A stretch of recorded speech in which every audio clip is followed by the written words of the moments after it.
Bueno, muy buenos días para todos. Bienvenidos nuevamente a esta sesión de elementos de protocolo de la investigación para la valoración ética. Esta es la segunda sesión que vamos a realizar del curso de investigación para la ética en la investigación. Sí, como decía Caro, pues ahora Caro va a estar acompañándolos en todo este proceso de Investigando Ando y agradecerles a ustedes por su colaboración, por su siempre ayuda y por participar en estas sesiones del programa Investigando Ando, que pues bueno, según lo que ustedes también pues han manifestado, han sido muy productivas en todos sus sentidos, estudiantes, profesores, y que se van a seguir realizando con miras a fortalecer cada día más pues estas competencias en investigación. Esta es una sesión muy corta y también invitarlos a participar en la tercera sesión de este espacio. Y pues gracias también a todas las personas del Comité de Ética de la Universidad quienes nos han apoyado en este proceso y permitieron que este curso se hiciera realidad. Entonces, pues no tengo mucho que decirles más que agradecimiento con todos ustedes, seguir en contacto con ustedes. Muchas gracias por los mensajitos que me han dejado y bueno, les dejo con Carolina que está mejor, ella está quien ahora va a estar acompañándolos y sé que pues van a ser jornadas muy, muy productivas. Muchas gracias a todos. Un abracito. Gracias, Lucy. Bueno, pues como anunció Lucy, esto es una serie de charlas que se están programando sobre la base de las necesidades que surgen de parte de los investigadores y que queremos se vayan estableciendo como regulares para ir cada vez abordando a más personas. Entonces hoy nos va a acompañar la doctora Claudia Milena Hormiga, que fue miembro excelentísimo del Comité de Ética y hoy nos ha preparado una charla que está muy relacionada con todo lo que ahorita estamos viviendo y es, bueno, cómo organizar todos los elementos de un proyecto de investigación para poder presentarlo pues adecuadamente al Comité de Ética. Adelante, doctora Claudia. Muy buenos días. Carolina, agradezco me confirmes. Si me escuchan. Te escuchamos perfecto, te vemos, aún no la proyección del PowerPoint. Perfecto, perfecto. Bueno, aprovecho para agradecer a Lucy siempre su presencia, su apoyo, su calidez y pues siempre será muy recordada y extrañada. Bueno, pues me voy a permitir entonces compartir pantalla. Tengo preparada una presentación, pero pues la idea, perdón un segundo, pero la idea pues es que vayamos comentando, de pronto preguntitas en el chat y pues vayamos compartiendo de pronto algunas dudas, algunas precisiones, algunas inquietudes y vamos pues conversando todos. Entonces, bueno, esta charla se enfoca en esos elementos del protocolo y para el comité, y bueno, para cualquier comité de ética en investigación, lo que está escrito en el protocolo es lo que es. Entonces, pues es muy importante que todas las intencionalidades, toda la visión, todo el enfoque y la claridad que tienen siempre los investigadores, pues queden plasmados en ese documento que es la ruta de navegación de lo que va a ser la investigación y es el elemento que tiene el comité de investigación para hacer la valoración ética. Entonces, de allí la importancia de que quede escrito de la manera como lo tiene pensado el investigador. En el comité, la verdad es que no pocas veces hemos visto documentos que queda la duda siempre como en la revisión, pero aquí exactamente quiénes son los participantes, exactamente cómo es que los van a invitar, las pruebas que se van a hacer. Y cuando se habla con el investigador, pues tiene todo clarísimo, pero el detalle es que no está en el protocolo. Entonces, digamos que esa es como la intencionalidad de este momento.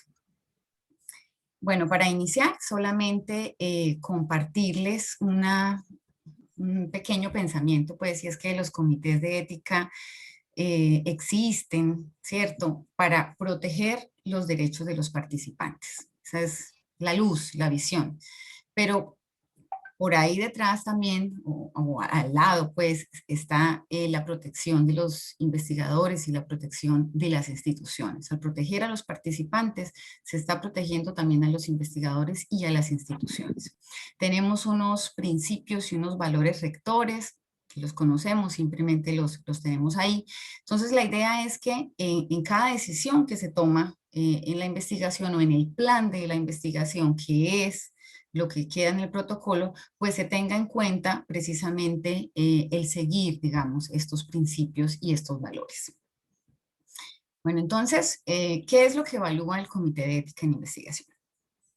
Aquí tengo bueno, se alcanza a ocultar un tris.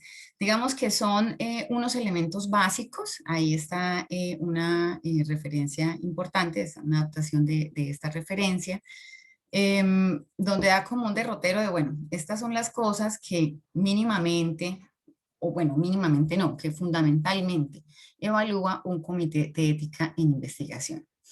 Y las evalúa de tal manera, si pasa algo y es que no me deja activar bueno, cosas de la presentación, no sé por qué. De tal manera que ahí están enumeraditas, y es que si la primera es una valoración positiva, se pasa a la segunda, se pasa a la tercera, se pasa a la cuarta. Es decir, hay un principio, digamos, por esa ruta que evalúa el comité.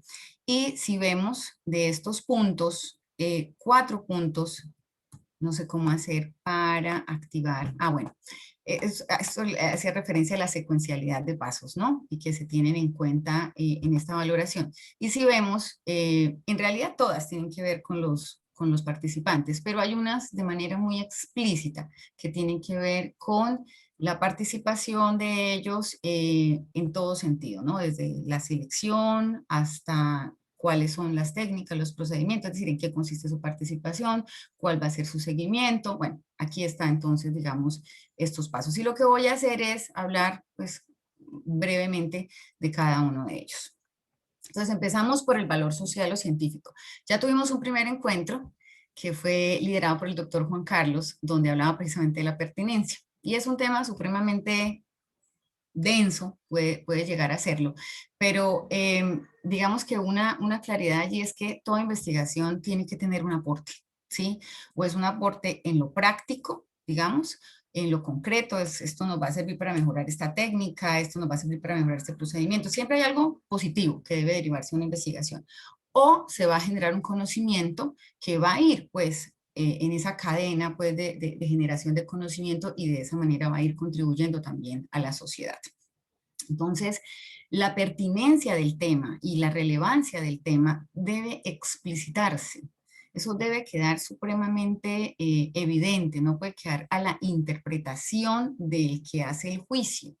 Y en el protocolo de investigación, pues debe quedar muy bien circunscrito en el problema y la justificación, que sagradamente, pues por allí empezamos el documento, ¿cierto? Entonces, el investigador debe manifestar, el grupo, pues, investigador debe manifestar qué persigue con esta investigación, cuál es la apuesta de esta investigación, cuál es la ganancia, cuáles son los aportes. Porque hay 2 principios importantes que deben cumplirse, y es evitar la explotación, es decir, las personas van a participar, seres humanos van a participar, ¿cierto? Mínimamente hay un tiempo que van a comprometer, ¿vale? Pero muchas veces no es solamente el tiempo, puede generar algún tipo de riesgo.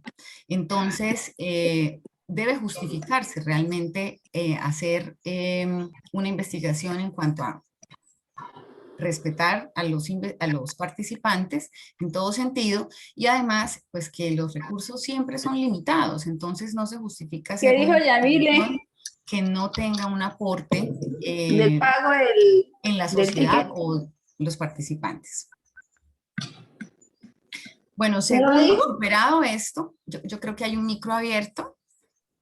Sí, ya. Joana Castro tiene el micrófono abierto. Ya. Sí, ya. Disculpa. Tranquila. Bueno, superado esto, la pertinencia de la investigación, pues viene la validez científica. Entonces, para todos en este momento es como muy claro que cualquier cosa no vale, ¿cierto? En la reunión pasada, César hacía una pregunta y era, bueno, si con la pertinencia era suficiente, ¿no? Para que una investigación se realizara. Y allí, pues, en la conversación, pues, claramente se dijo, no es suficiente, es súper necesario, aquí está puesta como el primer eslabón, pero no es suficiente porque un tema muy relevante puede tratarse no idóneamente desde el punto de vista científico, ¿sí? Entonces se necesita también que haya idoneidad desde el punto de vista científico. Y este entonces es un aspecto que el comité también debe revisar. Y para todos, esta frase creo que ya es supremamente común, ¿cierto? Y es que la mala ciencia pues no es ética. Así como la ciencia debe tener ser virtuosa, digamos, en sus métodos, en sus maneras, también es importante que eso no justifica cualquier investigación, ¿cierto? Entonces hay ahí una relación ahí supremamente intensa, pues, entre lo que es la calidad científica y lo que es la rigurosidad científica, la calidad científica y lo que es la ética. Entonces, si un proyecto metodológicamente no es adecuado, no es éticamente aceptable. Y en el comité a veces se ha pasado por situaciones en que no se ve esa claridad metodológica, no se ve, decimos ahí, ese hilo conductor que debe estar en el protocolo. Y entonces eso para inmediatamente la valoración que hace el comité del proyecto. Y así debe ser, es decir, simplemente el comité está ejerciendo sus funciones. Y esta es una imagen que me parece muy bonita y es cómo realmente todas las decisiones que se toman en lo que tiene que ver con los métodos, ya pues aplicación de, de la metodología implica acudir a unos métodos concretos, ¿cierto? Una manera de preguntar, a una manera de hacer, bueno. En cada decisión que se tome realmente no solo está el juicio de si es lo más pertinente, es lo más adecuado, es el instrumento más preciso, esta es la manera más adecuada, sino que ahí está también la valoración ética. Hay preguntas que pudieran resolverse de una manera ideal que no es posible y no es posible porque no estaríamos entonces cumpliendo con aspectos éticos normados que en este momento por fortuna existen. Entonces, la validez científica tiene que ver con ese hilo conductor que se ve muy claramente cuando un investigador está evaluando otro proyecto. Y es que la pregunta, que si uno mira también en los libros de metodología, características de la pregunta, en sus características no solamente está lo novedoso, lo relevante, que sea factible responderla, sino también que sea éticamente planteada, ¿cierto? Entonces no se puede ir por encima de la dignidad de las personas para responder una curiosidad científica. Esa pregunta tiene que estar enlazada perfectamente con unos objetivos, ahí tiene que haber una coherencia perfecta y esos objetivos tienen que estar también enlazados con la metodología. Y aquí, pues, dentro de esa metodología resalto el diseño. Porque una pregunta puede contestarse de diferentes maneras. Ustedes lo saben, en los diferentes campos disciplinares hay maneras de contestar, hay varias maneras generalmente de contestar una pregunta de investigación. Y la manera que se escoja para tratar de dar respuesta a esta pregunta, es decir, el diseño con el que nos vamos a casar, tiene unas particularidades, siempre va a tener unas características, pues ese diseño va a tener que mostrarse muy claramente en el protocolo de investigación y debe poderse evaluar esa coherencia de ese diseño con el logro de esos objetivos, esas hipótesis que están detrás, si hay planteamiento de hipótesis, y pues ese encadenamiento que se tiene a esa pregunta. Es decir, el comité debe revisar también que esto fluya adecuadamente. Ustedes dirán, pero bueno, el comité, entonces, ¿quién lo conforman? ¿Personas que tienen una visión de absolutamente todo? Pues no, pues son seres humanos concretos, saben de unas cosas y no saben de otras, ¿cierto? Ese hilo conductor, una persona formada como investigador puede apreciar cosas, pero evidentemente a veces hay que acudir a una persona que tenga un manejo muy bueno de un tema concreto. También es posible, hay temas muy exquisitos para que pues dé también la opinión sobre esa virtuosidad, digamos, de lo que está planteado en el protocolo. Bueno, entonces, digamos que hay claridad en esto, que si hay errores en los métodos, pues, ¿qué va a pasar? Pues los resultados que se van a obtener, pues no son buenos resultados, ¿cierto? Y en ese sentido, el cuestionamiento ético realmente pasa a un segundo plano. ¿Por qué? Porque mientras no haya esa virtuosidad científica, pues simplemente de entrada una investigación no debe realizarse porque es una pérdida de tiempo, de recursos, de expectativas, incluso fallidas. Entonces ya el cuestionamiento ético en un escenario como ese realmente es irrelevante. La validez científica también pasa por un tema y es, bueno, ¿quiénes son los investigadores que están detrás de la propuesta? ¿Sí? Entonces, este no es un tema menor. En el comité se decidió pues que solicitarle a los investigadores que adjuntaran su CBLAC, ¿cierto? Entendemos que hay un proceso de formación de investigadores y también de camino pues al investigar, ¿sí? Entonces, digamos que ese respaldo del investigador pues es importante, todos hemos ido caminando pues en esta formación. En el escenario de la universidad pasa algo muy importante, es que estamos hablando que la mayoría de la investigación es investigación tutelada, hay participación de estudiantes, entonces son los docentes los que respaldan también con su hoja de vida precisamente cualquier apuesta investigativa en su calidad de docente. Bueno, el siguiente tema tiene que ver con la selección equitativa de los sujetos. Aquí tiene que ver pues con esos principios, ¿no? El respeto, la justicia, el respeto por los participantes, la justicia en la selección de los participantes. Y aquí hay unas preguntas clave que en cualquier investigación tiene que el grupo que respalda la propuesta pues tener muchísima claridad. Y es, ¿quiénes son los participantes? ¿Cuántos son esos participantes? ¿Y cómo se van a seleccionar los participantes? Tiene que haber respuesta explícita y concreta a cada una de esas preguntas en el protocolo de investigación. Y nosotros en el comité nos hemos llevado a veces sorpresas en que no tenemos claridad realmente cómo es que lo van a contactar, cómo es que se van a seleccionar, cuántos es que son, quiénes es que son las personas participantes. Así como puede haber diferentes maneras de contestar una misma pregunta, pues también los participantes pueden ser de diferentes características, ¿sí? Entonces, allí la cuestión es que el equipo investigador reflexione sobre, bueno, quiénes son las personas adecuadas por sus características para que participen en la investigación, teniendo en cuenta, pues, cuál es el problema que se va a abordar, ¿sí? Que no debería suceder nunca, que sea, pues, que sean unas personas que son convenientes porque es fácil de contactar, porque muy probablemente van a participar.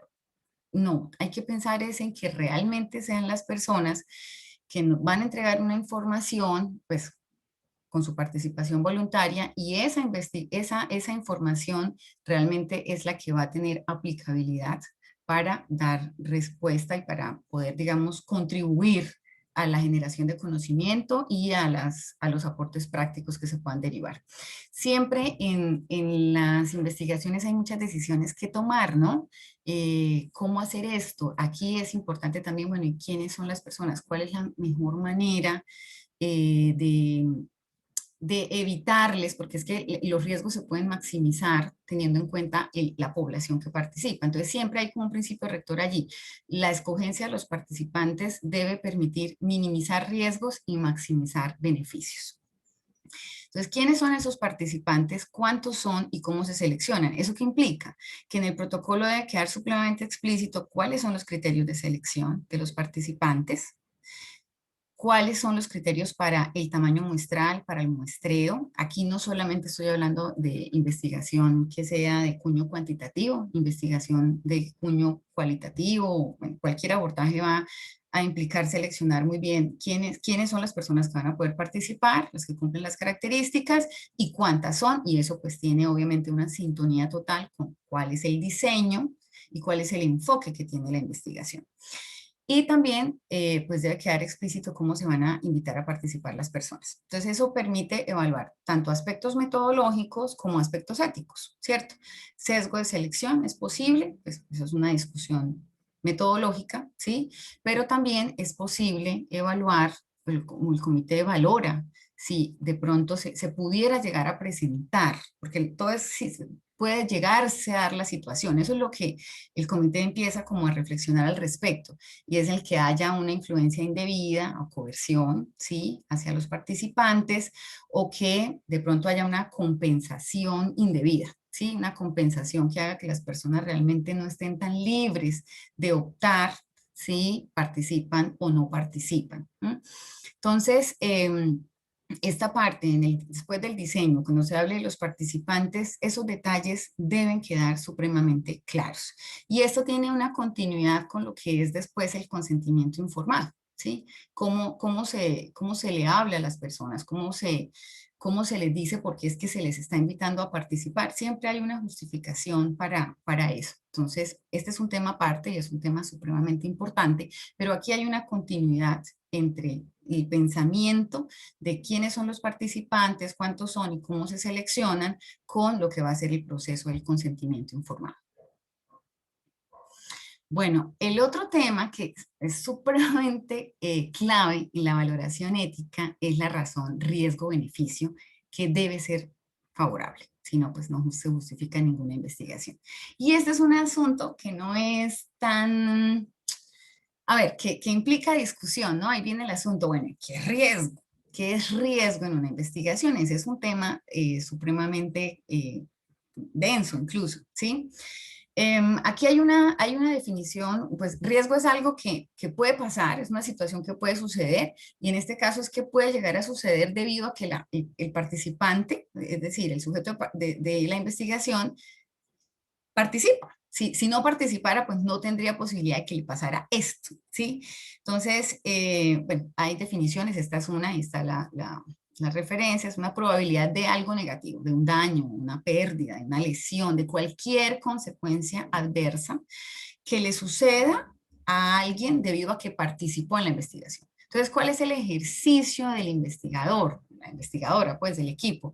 Reflexionar sobre qué le puede pasar a los participantes de esta investigación. Uno parte siempre que el investigador tiene buenas intenciones, ¿sí? O sea, investigar no es fácil. Aquí hay mucho trabajo detrás de una propuesta, suele haber muchísimo trabajo. Y lo que menos va a querer un investigador realmente, eso lo tiene clarísimo los miembros del comité, pues es que se vaya a lesionar a alguien de manera intencional, ¿sí? Pero teniendo eso claro, igual es importante que se reflexione, porque es posible que se pueda hacer daño por el hecho de no prever todas las situaciones alrededor de la participación de la persona concreta en una investigación.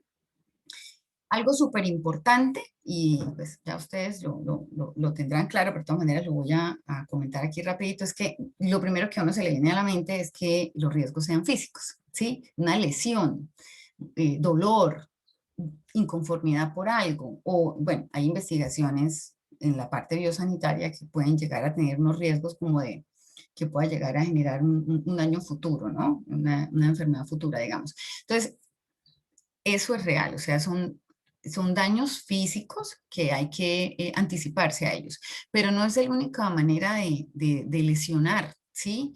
El daño puede ser psicológico, el daño puede ser social, puede ser legal, incluso puede ser financiero. Entonces, aunque de entrada, de pronto, por el tipo de investigación que se haga, así yo, pues, daño voy a hacer, hay que reflexionarlo, ¿sí? Es posible que las preguntas, el tema que se vaya a abordar, pues sean temas delicados, el hacer recordar a una persona sobre ciertos eventos puede generarle dolor o puede generarle inconformidad, enojo, incluso miedo, culpa. Hay temas en los que si se manejan inadecuadamente pueden generar que la persona tenga sentimientos de culpa, bueno, de que no ha hecho las cosas adecuadamente, ¿sí? Ahorita con toda esa facilidad de las redes sociales también el manejo de la imagen es supremamente importante. Hay que cuidar, bueno, la intimidad, el que no haya posibilidad de que la persona que participa llegue a ser estigmatizada porque se sabe alguna información de ella, pues, a partir de la investigación. Hay temas que pueden dar incluso como para que un comportamiento delictivo pudiera llegar a vislumbrarse a partir de la participación, o incluso la pérdida de empleo una persona que sea identificada, obviamente es algo que uno tiene que cuidar mucho en la manera como hace las cosas en la investigación, pero digamos que se llega a filtrar una información, puede llegar a que una persona incluso pues esté revelando cosas muy privadas de una organización o de, bueno, de algo que implique que esta persona sea o estigmatizada o que haya una consecuencia directa en términos económicos. Entonces, la cuestión acá no es que la investigación tiene que ser libre de riesgos, ¿sí? La cuestión es que el grupo investigador tenga claro cuáles son los riesgos que pueden llegar a tener los participantes y reflexione y explicite cómo es que se está haciendo para minimizar esos riesgos, para ponderar, es decir, esto no se va a hacer de esta manera, que sería muy ideal desde el punto de vista de los métodos, pero se va a hacer de esta manera precisamente para evitar cualquier, bueno, molestia o consecuencia negativa. Algo súper importante es informar. ¿Cómo es que los investigadores están informando a los participantes, a los potenciales participantes, sobre los riesgos que conlleva su participación? Entonces aquí hay una cosa importante, es que no solamente el equipo investigador debe tener claridad sobre los riesgos que puede desencadenar la participación de los sujetos, sino que los participantes, el posible participante, sepa qué conlleva, muy bien, sepa su participación y en ese sentido pueda tomar una decisión. Y hay investigaciones especialmente en área biomédica que implica, bueno, por ejemplo, los ensayos que haya incluso que correr seguros, pues, porque puede existir unos daños reales, pues, en términos físicos. Un procedimiento, ningún procedimiento, pues, generalmente es 100% seguro, es decir, cuando vamos a una atención médica, nos van a hacer una endoscopia y uno tiene que leer y tiene que firmar, ¿cierto? Que se puede llegar a suceder esto, que es muy raro, muy raro, muy raro, pero que puede morir.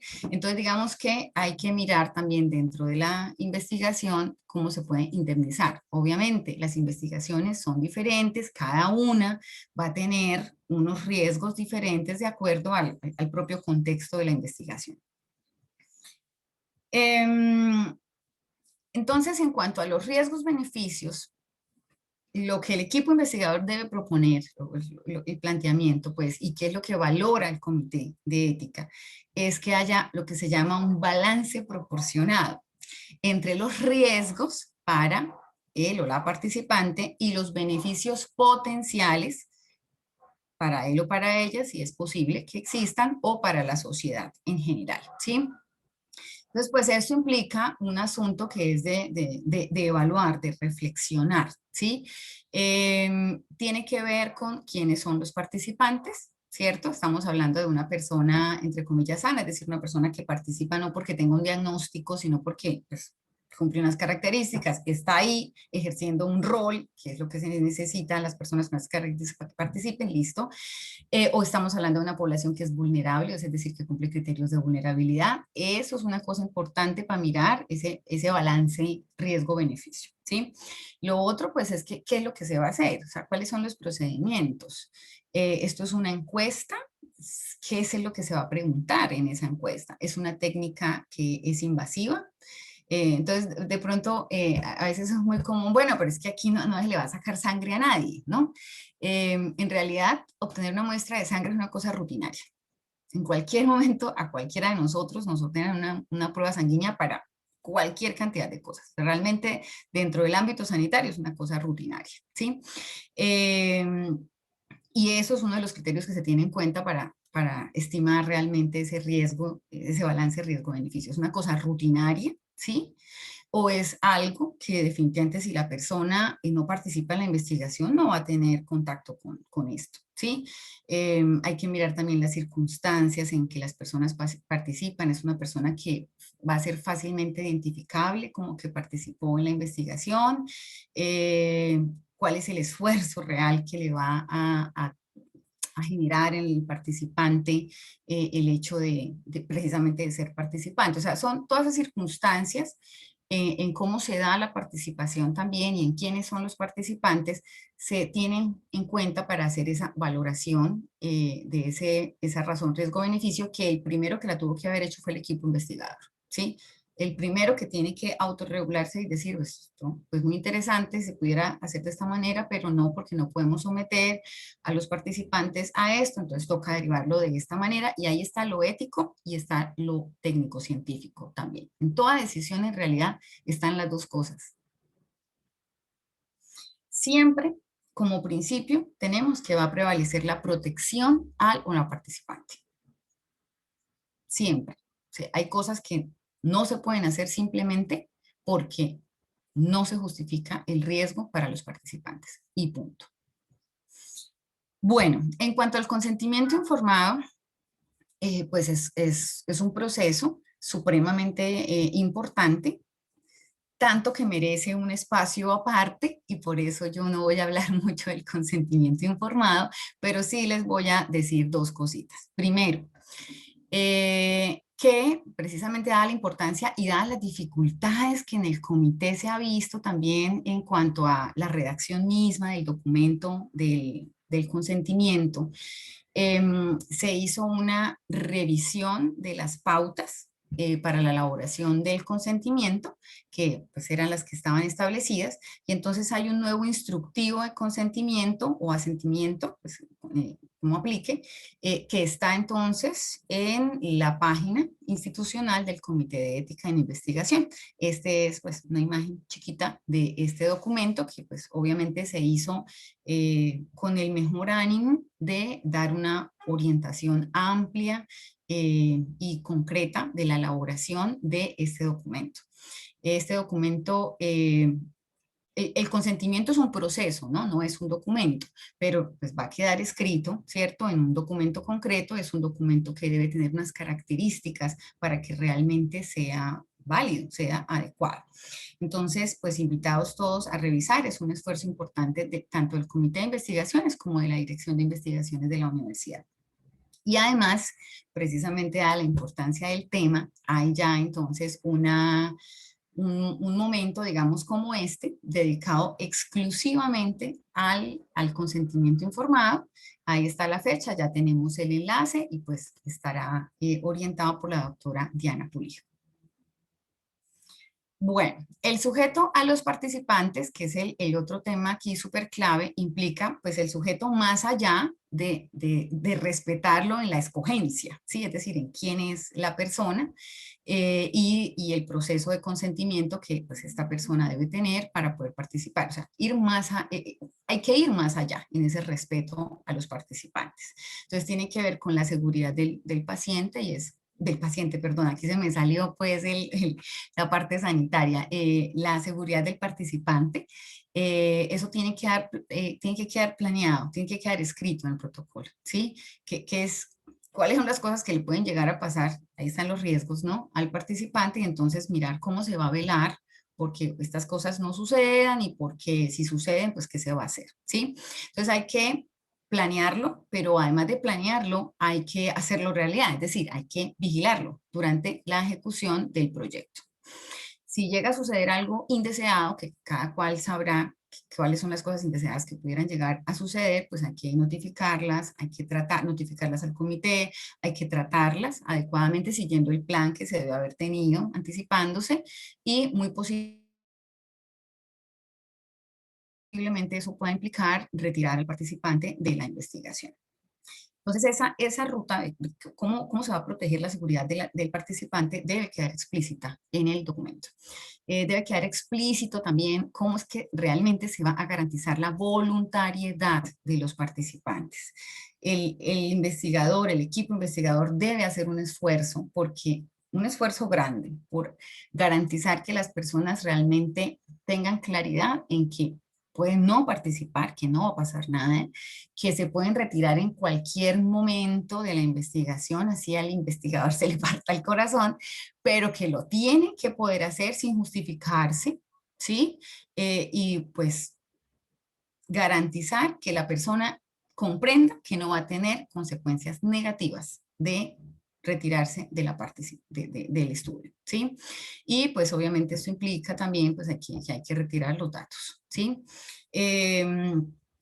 Cosas que pues nunca deben suceder, pero que pues hay que hay que tener presente que pueden llegar a suceder y hacer las cosas de tal manera de que no sucedan, ¿no? Y es dar información engañosa para que las personas participen, incentivos que puedan hacer que la persona de pronto no quiera participar, pero por tener ese beneficio, pues vaya a participar, y ya pues cosas coercitivas que realmente se pueden dar, ¿no?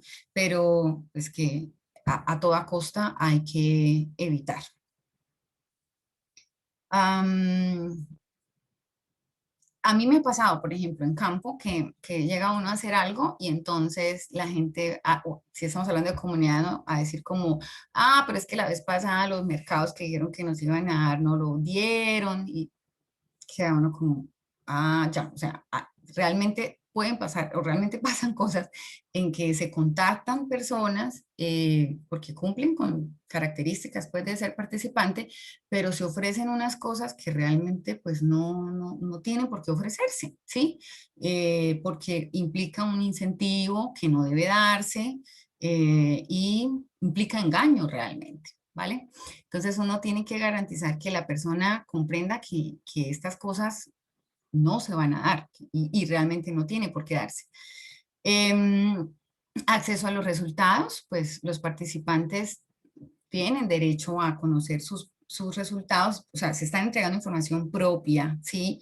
Y hay un test, por ejemplo, que se aplique, ese test implica que esta persona tenga un riesgo de algo, esa información es una información que el participante debe tener acceso a ella de manera confidencial. Tiene derecho también a no saber, es decir, tiene derecho a decir, a mí no me digan nada de esto, ¿sí?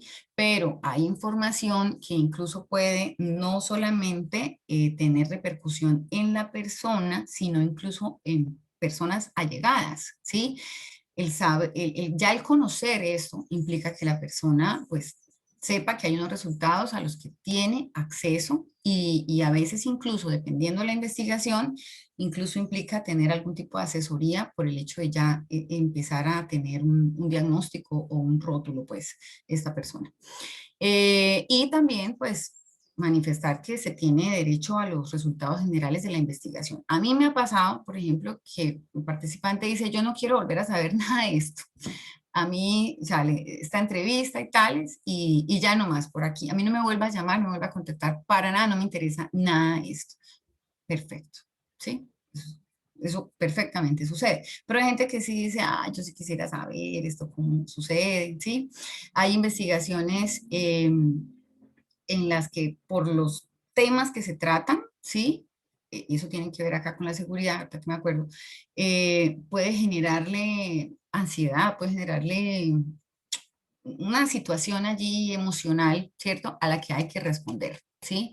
Hay que responder como parte del protocolo también. No se trata de que vamos a darle el tratamiento de tal evento, no, para eso hay unas cadenas, pues, de atención, el investigador perfectamente hace una remisión, bueno, dependiendo del tema, pero sí que perfectamente implique tener parte del presupuesto de la investigación para hacer algún procedimiento que implique contratar a alguien especializado como un profesional en psicología para que dé una pauta, una orientación, luego de la participación de la persona en la investigación. Y otro tema súper clave que tiene que ver con el respeto por los sujetos, pues es el respeto, la protección que se da a los datos de los participantes. Hay normativa, todos los países tienen sus normativas de protección de datos. Nosotros en Colombia, pues la tenemos, ¿sí?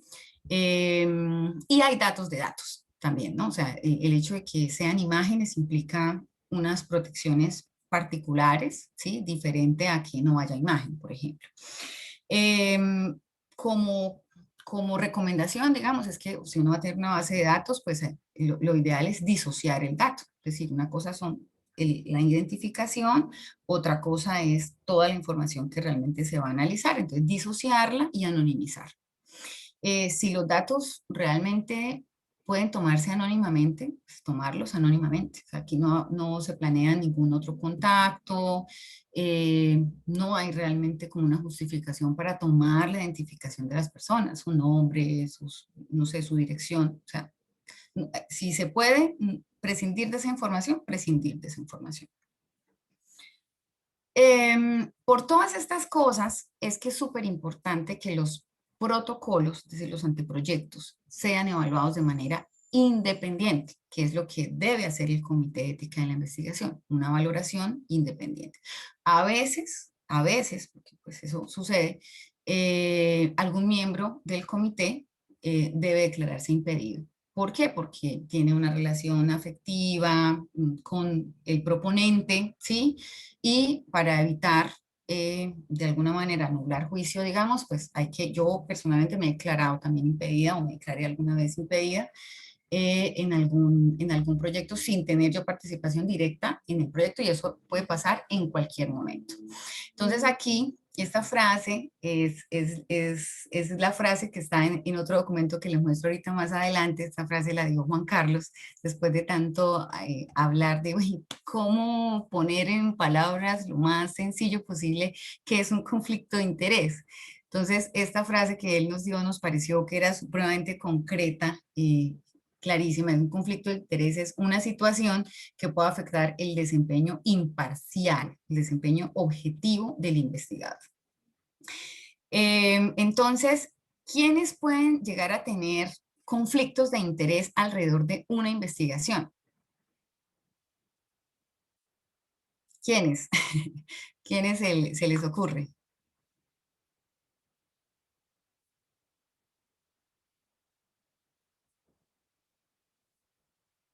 Por ejemplo, cuando un profesor desarrolla una investigación, por ejemplo, del clima laboral de la UNAP, entonces él es empleado y también es el investigador que lidera eso, cuando es como juez y parte. Claro, claro que sí. Porque digamos que cualquier cosa que se derive de pronto de la investigación va a poder ser beneficiado directo, digamos, ¿sí? Puede ser. Realmente, en cualquier investigación, conflicto puede tener todo el mundo, ¿sí? Las agencias financiadoras, porque si la agencia financiadora está comprometiendo posiblemente está comprometiendo su imagen, digamos, pues obvio que hay un conflicto de interés terrible, o puede haberlo. Los investigadores también, los participantes también, ¿sí? Entonces, por ejemplo, los investigadores, pues, a ver, o sea, haciendo investigación en su carrera, pues obviamente le va a permitir avanzar, va a querer, cualquiera va a querer hacer una investigación pues que sea relevante, que sirva para algo, ¿cierto? Va a querer tratar bien a los participantes, o sea, tiene muchas cosas que pensar, o sea, ahí pueden generarse conflictos, ¿sí? El interés económico, imagen, marca, a ver, una investigación que sea muy publicitada, pues obviamente detrás de eso hay unas marcas, ¿sí? La misma universidad ahí favorece su imagen, o la institución que financia, o la institución que ancla. Bueno, la cuestión no es que no puede existir el conflicto de interés, como los riesgos, no. La cuestión es que se identifiquen, ¿sí? Diga, bueno, aquí puede pasar esto, ¿sí? Hay una relación aquí entre un miembro de la investigación con la agencia financiadora y las relaciones de este tipo. Tal. Entonces, lo que es lo supremamente importante, pues, que se declare ese conflicto de interés. Y también, pues, aquí hay un ejercicio previo antes de autorregulación, ¿no? O sea, yo entiendo que esta situación puede presentarse, entonces, ¿cómo están los mecanismos para evitar que, los hallazgos, la manera como se conduce la investigación se pueda llegar a afectar, ¿sí? Entonces, bueno, hay un miembro del equipo investigador que tiene una relación importante con esto, entonces él se va a garantizar que el análisis de los datos, él no va a participar, esta persona va a participar en otras cosas, pero no en el análisis, por ejemplo. Entonces, todo es de reflexión, toda la parte ética, así como la parte técnica y científica implica reflexión, ¿sí? Y tomar decisiones. Esa evaluación independiente tiene que ver entonces con, o para que digamos se haga de manera adecuada, tiene que ver con cómo se conforma el comité, que digamos que por normativas ya está muy establecido, pues que tiene que haber equipo técnico-científico, porque recuerden que el comité tiene que revisar la parte científica, ¿sí? También hay representación de la parte jurídica y debe haber representación de ciudadanos que son la cuota, digamos, del posible participante, ¿sí? Y también esto implica que pues debe haber una valoración inicial, pero que el comité también está atento a modificaciones que se lleguen a presentar, fruto pues del trabajo de campo, de la reflexión del equipo investigador y pues también el seguimiento, ¿sí? Al proceso investigativo. Bueno, hasta aquí no sé si de pronto haya alguna inquietud, algún comentario o algo. Yo generé dos partecitas, dos reflexiones chiquitas sobre la investigación que no es, digamos, de lo que uno llama el campo de la salud, ¿sí? Porque históricamente no ha tenido, digamos, como esa claridad de que es que tiene que pasar por comité de ética y tiene que regirse por estas normas, tal. Y otra reflexión pequeñita sobre el capítulo formal de consideraciones éticas que debe haber o que se ha institucionalizado, digamos, en los protocolos de investigación. Entonces, no sé yo, para no quitar Doctora aquí la Claudia, producción. hay un comentario en el chat de hace un ratito, pero pues no sé a qué parte hacía referencia y dice, y en el caso de investigación, creación, no sé a cuál de los aspectos, tal vez si la persona que hizo ese comentario todavía está en la sala, pudiese ampliar esa pregunta. Sí, buenos días. Hola, Hola, buenos gracias. días. Hola, mira, lo que pasa es que sobre la validez científica, ¿cierto? Y la metodología.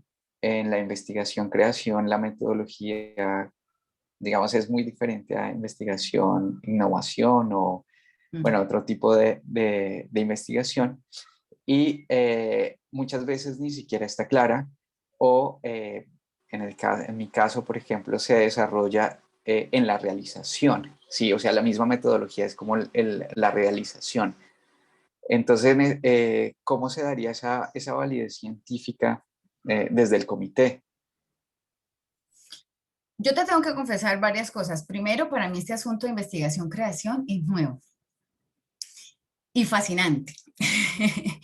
Em, Pero, a ver, o sea, por experiencias pues que hemos tenido, es que, bueno, la conformación del comité debe ser amplia, digamos, y ante una situación particular en que los miembros del comité sientan duda de cómo valorar algo, se acude a una persona del área, ¿sí?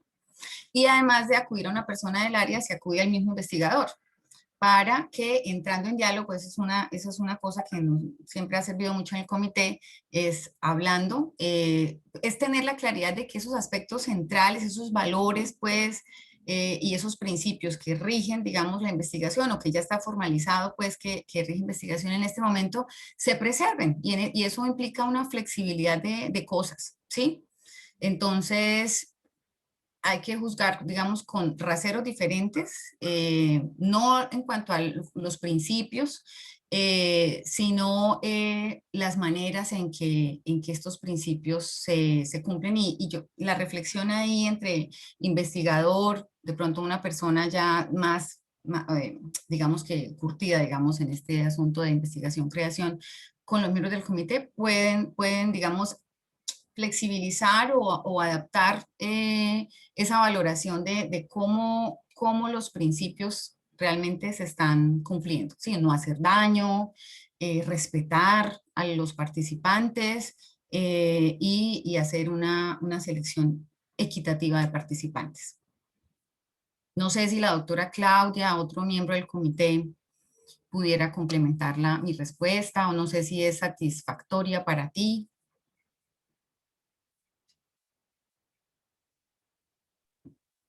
Vale, te la hacía porque en este momento la UNAP es como pionera en investigación-creación, ¿no? Además de la Javeriana.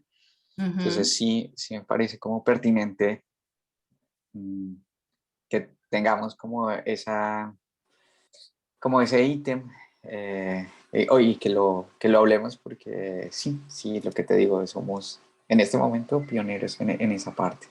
Pero Muchas lo que sí gracias. o sea, te lo agradezco mucho. Lo que sí te puedo decir es que no son unos principios aparte, ¿sí? Porque, o sea, la investigación que no es del campo de la salud, comunicación, educación, historia, filosofía, todas las ciencias sociales, bueno, ingeniería que tenga que ver con humanos, ¿sí? Realmente es el grueso de investigación en las universidades, ¿sí? Históricamente, en antropología, en sociología, filosofía, digamos que no se ha tenido como esa estructura clara de que, ay, es que esto está arreglado, hay que pasar por comité, porque las normas han empezado, digamos, a institucionalizarse alrededor de la investigación sanitaria, ¿sí? Pero en realidad más que investigación sanitaria es investigación en seres humanos. Y entonces son juzgadas por analogía con la normativa biosanitaria en los diferentes campos, ¿sí? O sea, y es lo mismo, son los mismos principios, o sea, esos principios, digamos, no cambian, solo que de maneras diferentes se puede evidenciar que se están respetando, ¿sí? Pero seguramente va a dar para, así como hemos tenido hace poquito que reflexionar muchísimo y acudir a fuentes y tomar decisiones normativas al interior del comité con la investigación en ingeniería biomédica, ¿sí? Pues seguramente se va a tener que hacer también, digamos, revisiones y actualizaciones y cosas referente a investigación-creación, ¿sí? Pero los principios son, digamos, esa carta de navegación es la misma, es investigación en seres humanos. Una cosa que está pasando ya en los últimos años y es que esta investigación que no es de salud, cada vez es más frecuente que las agencias financiadoras soliciten que ha sido evaluado por comités de ética, es decir, un aval ético, y también se solicite para publicación. Esto realmente son cosas relativamente recientes. Y como en toda investigación, hay que mirar el balance riesgo-beneficio, ¿sí? O sea, digamos que no es que sean otros principios, en eso sí yo creo que puedo ser enfática, ¿sí? Es simplemente en otras circunstancias cómo estos principios son respetados, se guía por los mismos principios, ¿sí?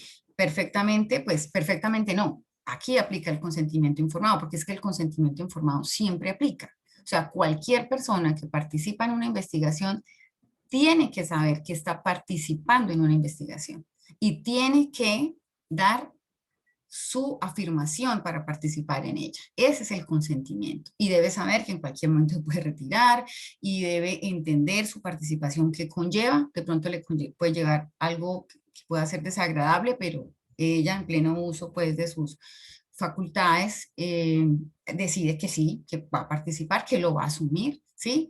Obviamente hay investigación en que las personas están en otras situaciones y se opera de manera diferente. Ya la doctora Diana lo comentará en su espacio, en el espacio que va a liderar dedicado exclusivamente al consentimiento informado, pero el consentimiento aplica. Eso es independiente, o sea, es investigación en seres humanos. Bueno, aquí hay un tema, se me olvidaba, sobre estudiantes como sujetos de investigación. Porque es una realidad, o sea, perfectamente los estudiantes pueden ser sujetos de investigación, es decir, pueden participar en una investigación, ¿sí? El detalle es que sí hay unas particularidades, no para que sean otros principios los que se van a seguir acá, sino para entender que en esta situación hay cosas que hay que tener en cuenta o tener muy en cuenta, digamos, que no pasaría en otros escenarios. Y yo les quiero preguntar a ustedes, ¿cuáles pueden ser los problemas o cuál es el problema que participen estudiantes en una investigación?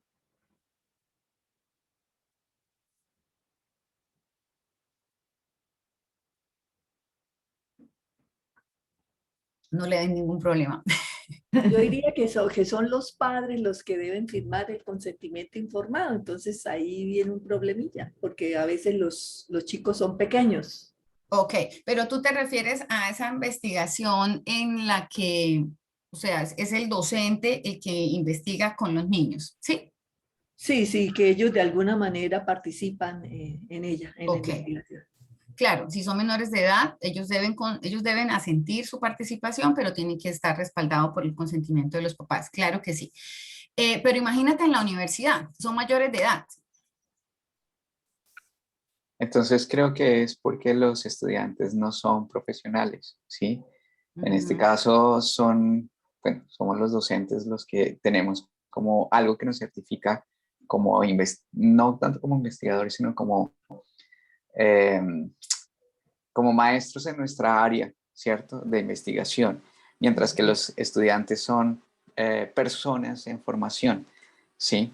Ajá. Entonces, creo que ahí vendría a haber como ese cuidado, ¿sí? Porque ellos, de alguna manera, hasta ahora están empezando a, a realizar, a generar nuevo conocimiento, por así decirlo, y todo lo que ello implica. Y al no estar como avalados totalmente, creo que eso podría implicar un riesgo o un problema, ¿no? Bueno, pero si es un estudiante de doctorado, Sin embargo, sí, pero es que es un estudiante que ya ha culminado, digamos, un pregrado o una maestría, ¿sí? En el caso de un estudiante de doctorado, se supone que ya tiene una validación previa, y no mientras hay que problema. mm, de pronto sí, porque también está generando nuevo conocimiento. O sea, el problema no es tanto el que sea estudiante, sino los riesgos que implique la generación de nuevo conocimiento, me parece. Como en términos de autoría, ¿te refieres? No tanto, pues, tanto de autoría como de aplicar pruebas, como de ejecutar instrumentos, ¿cierto? Porque todo eso implica riesgos éticos y morales. Entonces, eh, igual no es una investigación culminada, ¿cierto? Sí, se está desarrollando. Y eso implica también que o se finalice la investigación por ser riesgosa o que se le dé continuidad, ¿no? Claro, pero mira que eso último en realidad aplica para cualquier participante, ¿sí? Independiente de que sea un estudiante, ¿sí? El que participe un estudiante, o sea, hay una relación entre el investigador y la otra persona, ¿sí? Em, a ver, o sea, aplica todo el problema de los riesgos, los beneficios, el respeto, o sea, todo eso aplica acá. El detalle, y ya creo que es Daniel, perdóname que solamente me sale aquí una cosita, iPhone Daniel, entonces creo que tu nombre es Sí, qué pena, Daniel. es que no tengo la cámara activada. No, tranquilo, igual yo estoy aquí solamente viendo esto. Daniel y la otra profe investigadora que habló antes, Piedad, la profe Piedad. Piedad, gracias, sí, gracias. En todo lo que están diciendo, creo que se nota algo que no fue explícito, pero que está allí y que en el fondo es el gran problema, y es esto, que hay una relación vertical, así sea muy cordial, así sea muy de camaradería, así sea muy de tú a tú con el estudiante de doctorado, hay ahí una relación vertical, ¿sí? Como toda relación social, es una relación marcada por poder. Entonces, hay que tener unos cuidados especiales con los participantes, dado que de entrada existe esa relación. O sea, el docente investigador debe ser muy consciente de que este participante puede ser por agradar al docente solamente, que va a entregar una información, pero que de no ser así no la estaría entregando, por ejemplo, o no estaría diciendo que sí, que le apliquen la prueba tal, que de pronto le va a dar alergia en un brazo, bueno, qué sé yo, porque es que es el docente, entonces, sí, o sea, hay que cuidar mucho que el estudiante realmente sea voluntario. Hay que garantizar muchísimo esa voluntariedad del participante, dado que por cuestiones naturales se puede dar que él quiera participar para, pues es todo, toda participación en investigación es una colaboración también al investigador, ¿sí? Entonces, hay que primero reflexionar muy bien sobre si realmente es la muestra idónea, o sea, los estudiantes realmente son la muestra adecuada para generar el conocimiento que se va a derivar de allí. En algunas es que o es, simplemente, o sea, tienen que ser estudiantes con estas características, ¿sí? Pero en otros de pronto, no, pues es que ellos están ahí, se les puede aplicar aquí este instrumentico y tal, y sale el ejercicio de investigación. No, sí, o sea, debe como en todo participante, justificarse muy bien que realmente las características pues de estos personas son las que se requieren para que la investigación se lleve a cabo, ¿sí? Garantizar la voluntariedad implica revisar muy bien cómo se le va a invitar a participar. Evitar a toda costa que se pueda llegar a generar una percepción de obligatoriedad en esa participación. Y aquí viene el asunto de la influencia indebida. ¿Por qué? Porque es el docente investigador, ¿sí? Entonces, de pronto, es que me cae tan bien, es que no sé qué, entonces participo, ¿sí? Hay que revisar muy bien si se da incentivo académico o no. En esa voluntariedad debe garantizarse bueno, igual pues a todo el mundo, que realmente el retirarse no va a generar ninguna consecuencia y que sus datos van a ser tratados con total confidencialidad. Entonces hay unas recomendaciones allí que se dan y es reclutar fuera del aula. Y ojalá no, que el reclutamiento y la recolección de los datos sean hechos por una persona diferente al docente investigador, es decir, la persona con la que se tiene la relación, ¿sí? Evitar los beneficios académicos es algo que, así como en general, digamos, el beneficio económico es algo que se limita mucho, es decir, no es visto con buenos ojos. Diferente es a subsidiar gastos que acarrea la investigación, ¿no? Los transportes, de pronto una tarde de trabajo, ¿cierto? Perdió unos ingresos, entonces eso es diferente a decir, van a tener 300.000 pesos por entregar esta información, porque ahí ya algunas personas van a decir, oiga, esos 300.000 me sirven, ¿sí? Entonces, eso está normado y es algo que vigila mucho el comité, ¿no? ¿Cuál es el beneficio, un beneficio directo, un incentivo que vaya a recibir? En este caso, pues, el asunto económico, ¿no? Van a tener un 5 en la nota de tal, o sea, esas cosas son las que tienen que evitarse porque perfectamente un estudiante dice, venga, a mí me sirve esta nota. La recomendación allí es que si el trabajo, o sea, la participación en la investigación tiene que ver realmente con alguna de las cosas que se están tratando, es posible generar un beneficio, pero que hay una coherencia allí, ¿no? Entre lo que era su trabajo como estudiante con lo que le implicó la participación en la investigación, de lo contrario, no generar un beneficio académico. Si la persona se retira y hay un beneficio académico, no retirar el beneficio académico. Esa también es la recomendación. O sea, si ya se planteó, ya se hubo el beneficio, ¿sí? Mantenerlo. No utilizar el tiempo lectivo, a menos que implique por el mismo desarrollo de la investigación hacerlo. De lo contrario, no. Utilizar tiempos aparte, ¿sí? Disociar datos, como en cualquier investigación, súper importante. Si no se necesita el expediente académico para nada en la investigación, no se puede pedir acceso a él, y si se pide es porque se necesita y el estudiante consiente que se tengan esos datos como parte de la investigación. Es su información privada, ¿sí? Y también son investigaciones que el riesgo tiene que ser bajito, o sea, por definición es una persona sana, ¿sí? Que no se admite un riesgo alto en su participación. Entonces, es súper interesante porque los estudiantes pueden ser muy importantes o pueden ser requeridos, simplemente requeridos para llevar a cabo una investigación particular. Pero sí es necesario tener el ojo allí, y es que estamos en una relación que realmente implica una jerarquía por la relación que se da en ese momento. Es una cosa temporal, tengo el rol de ser el docente. Entonces yo tengo que vigilar muy bien que este estudiante sea tratado adecuadamente como participante de la investigación, evitar influencia indebida, evitar coerción. Bueno, y ya para finalizar, este asunto de las expresiones formales, porque en el comité también a veces se reflexiona como, es que lo que escriben realmente no implica que hayan hecho una reflexión, ¿sí? O una cosa que nos ha pasado en el comité es que estos son, realmente lo voy a decir, es copy-paste, ¿sí? O sea, se tienen unas y se pegan en otro, y se pegan en otro, y se pegan en otro.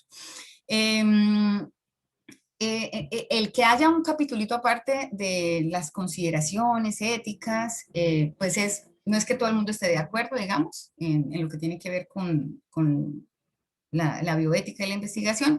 Algunos investigadores dicen, no, pero es que todo el protocolo es una seguidilla de aspectos éticos, ¿sí? Entonces, ¿por qué tiene que haber aparte un capítulo, ¿sí? De todas maneras, ya en este momento está como muy institucionalizado el capítulo de las reflexiones, de las consideraciones éticas. Otros obviamente dicen, no, pues sí, es importante que reflexione y que lo explicite, ¿sí? Y aquí hay un artículo que me pareció súper interesante, es Evaluación ética de proyectos de investigación, experiencia pedagógica, Universidad de Antioquia, que tiene dos cositas que pues obviamente está ahí para que lo revisen si es de su interés, pero quisiera resaltar dos cositas. Y es que, bueno, en este momento ya en todo protocolo que yo entendería, no se le piden a uno su capitulito, ¿no? De consideraciones éticas, donde uno pues tiene que explicitar lo que ya fue evidente realmente antes, ¿sí? Y es cómo se va a respetar los investigadores, por eso se está haciendo esto y esto de esta manera, para anticipar este riesgo se está haciendo esto y se va a hacer esto, o sea, es poner como digamos una reflexión allí, pero de lo que ya antes en las decisiones que tiene que ver con la metodología del protocolo se hizo evidente, ¿sí? Precisamente por eso, porque es tan importante la reflexión, porque todo lo ético es un asunto de reflexión y de aplicación, ¿no? De eso que se reflexiona. La Dirección de Investigaciones, junto al Comité de Ética, generaron un documento de consideraciones éticas, como para facilitarle al investigador que se sienta a hacer un proyecto de investigación, creación, de ingeniería biomédica, de educación, a decir, yo tengo que hacer esto, yo voy a hacer esto, hay unas listas de chequeo, yo voy a hacer esto, listo, entonces sí tengo que pasar por comité de ética, porque también incluso está el asunto de, pero yo por qué tengo que pasar al comité de ética, ¿no? Aquí está pues el enlace, es nuestra subinstitucional, y aquí está este documento, es una pantalla chiquitico de una parte del documento que lo encuentran acá. Entonces, lo ideal, creería yo, es que se familiaricen con este documento, o sea, que no se lo conozcan al final ya de la propuesta, sino que venga para acá, lo voy bajando, lo reviso, porque ya de entrada creería yo que da unas claridades importantes sobre por qué tengo que pasar al comité y qué cosas debo estar pendiente en el protocolo. Y aquí ya para cerrar, haciendo también referencia a este asunto, que es que la ética es una cosa de reflexión profunda, y es que detrás de las decisiones técnicas, de las decisiones científicas, de las decisiones metodológicas que se tomen en cualquier investigación, está detrás la noción, el pensamiento, la creencia que se tiene sobre el otro, sobre el participante, ¿sí? Entonces aquí hay un parrafito que me pareció súper bonito, dice, cuando el grupo de investigación piensa en los sujetos de investigación, ¿qué idea de ser humano tiene? Ya sea individual o colectiva, ¿sí? Son seres inferiores, son seres heterónomos, acríticos, ignorantes, marginados, pobres, son instrumentos, fuente de conocimientos meramente, o son seres libres con posibilidades de autodeterminación, ¿sí? ¿Se consideran fines en sí mismos con un proyecto de vida o solamente medios para obtener resultados de una investigación? Yo sé que de pronto a ustedes les puede parecer como, uy, es muy fuerte, ¿no? ¿Cómo así? Pero, a ver, históricamente los seres humanos en investigaciones que se volvieron escandalosas y fueron considerados medios fines de dar información para obtener un conocimiento que era muy relevante para otros seres humanos, ¿sí? Entonces, digamos que tampoco es un asunto menor pensar en realmente cuál es la noción de ser humano. Esta es una investigación que contribuye al desarrollo, al empoderamiento, al qué le contribuye, por qué se justifica que otro ser humano participe con sus datos, exponiéndose a unos riesgos para generar un consentimiento, una participación. Entonces, de la idea de ser humano que se tenga se derivan las actitudes y los comportamientos de los investigadores. Por esta razón es necesario reflexionar, ajustar y discutir acerca de la idea de ser humano en todas las etapas de la investigación. De igual manera, el cuestionamiento sobre los comportamientos de los investigadores da posibilidades para reflexionar sobre la obtención del consentimiento informado, la magnitud de los riesgos, las garantías de privacidad, de confidencialidad y de anonimato, la seguridad de que los resultados se revierten a la sociedad y demás consideraciones éticas. O sea, si bien es cierto, hay unas normas, ¿sí? Y cada vez la cosa es más reglada, la norma en sí misma no garantiza nada. Lo que garantiza es la adhesión a ella, como dicen las autoras, comprender el espíritu de la norma, ¿sí? Es para respetar unos principios y esos principios están allí porque se respeta a uno más grande, digamos, que es el de la dignidad humana, ¿sí? Entonces, con esta frasecita de estas autoras quería cerrar, o sea, la normatividad es importante, pero solo la actitud y la convicción es la que nos lleva a actuar de cierta forma. Bueno, creo que es lo que tenía para compartirles. Dejo de compartir y nada, pues aquí estoy atenta. Gracias, doctora Claudia. Perdón, sí, también doctora Claudia, es que estaba aquí en el chat viendo si había alguna pregunta o algún comentario. Muchas gracias nuevamente. Les recuerdo la lista de asistencia que se encuentra disponible en el chat y si no hay ninguna pregunta ni ninguna inquietud, entonces voy a suspender la grabación porque esto es un insumo muy importante para posteriores espacios de capacitación que se brinden desde esta alianza que, como mencionamos, es una alianza entre la Dirección de Investigaciones y el Comité Institucional de Ética en Investigación para favorecer todos los procesos de proyectos de investigación. Doctora Claudia Uribe. Muchas gracias, Carolina Claudita. Muchísimas gracias, súper claro. Hay algunos mensajes que espero hayan quedado claros y uno de los mensajes importantes y a veces que uno lo observa de manera reiterativa y lo escucha de manera reiterativa es considerar que solo los proyectos que tienen que ver con el área de la salud son los que van a comité de ética y que solamente al ser estos pues tienen que cumplir con estos protocolos y estas consideraciones de el beneficio y el no daño a los participantes. Es importante que eso quede muy claro porque realmente el comité de ética, y lo dice la resolución por el cual se formó el comité de ética en la universidad, cubre todas las áreas de investigación, no solamente las de salud.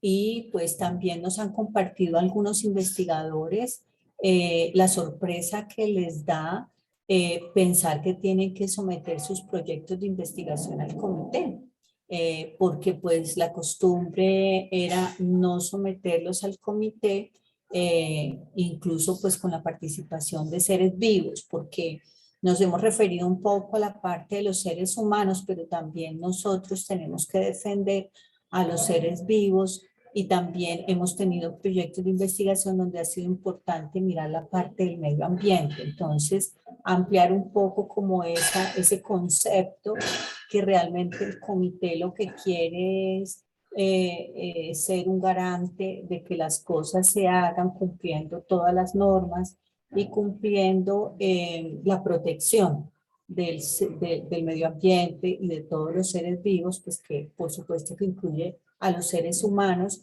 en cualquier ámbito del contacto del investigador con los participantes, no solamente en el ámbito de la salud física, que corresponde un poco en parte a las personas que hacemos el área de la salud, sino también cómo su participación en investigación puede afectarlo en su parte emocional o en su parte psicológica, en sus actitudes, en sus hábitos. Entonces, tener esas consideraciones. Y la primera persona que debe hacer esta consideración, pues es el investigador.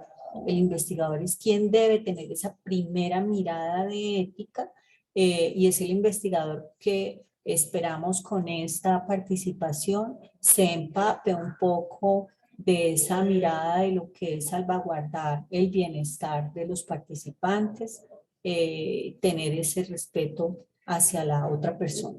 Y de la misma forma, pues garantizar la seguridad para sí mismo y los demás investigadores en las prácticas, porque pueden estar de pronto en riesgo de demandas. Hay muchas cosas de información personal de los pacientes que pueden llevar a demandas y por supuesto también a la universidad. Entonces, es hacer unas muy buenas prácticas de investigación que protejan a todo el mundo. Creo que era como lo que quería complementar y pues agradeciéndoles pues este compartir de experiencias y este compartir de lo que se espera, y pues siempre estaremos en el comité de ética dispuestos al diálogo también y dispuestos a ayudar entre todos pues a que la investigación en la universidad se fortalezca grandemente y que continúe creciendo. Muchas gracias, doctora Claudia Uribe, a la doctora Claudia Uribe Hormiga también. Y entonces, pues, suspendemos la grabación y nos quedamos muy pendientes de la próxima sesión, que es del próximo lunes a las 10 de la mañana. Oportunamente estaremos divulgando el enlace para cerrar nuestra serie con consentimiento informado. Muchas gracias y que tengan una feliz tarde.